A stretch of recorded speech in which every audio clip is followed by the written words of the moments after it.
Friends, मैं आपको अपने ब्लॉग में, टेरिस के ब्लॉग में ब्लॉग नंबर 4 का शेयर कराती हूँ। चलिए फिर देखते हैं क्या है कुछ खास। ये खास चीज़ दिखाऊंगी, चलिए। तो फ्रेंड्स, आप लोग इसको क्या बोलते हैं कमेंट करके बताइएगा। बहुत ही सुंदर यह एक तरह का फल है और इस फल के जो दाने हैं ना, उससे लड्डू बनाया जाता है और व्रत में खाया जाता है।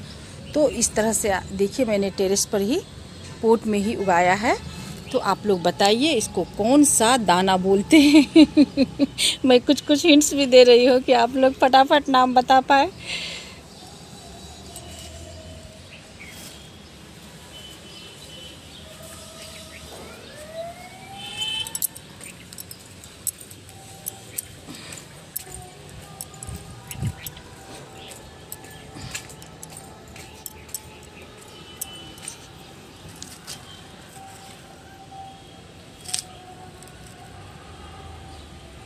तो व्रत में इसके लड्डू बना करके खाए जाते हैं।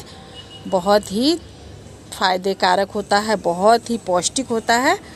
तो आप लोग बताइए। हमारे मिथिला के तो मैक्सिमम लोग बता देंगे कि यह क्या है। बाहर वालों का उतना पता नहीं है, कुछ लोग जानते भी होंगे, कुछ लोग नहीं भी जानते होंगे।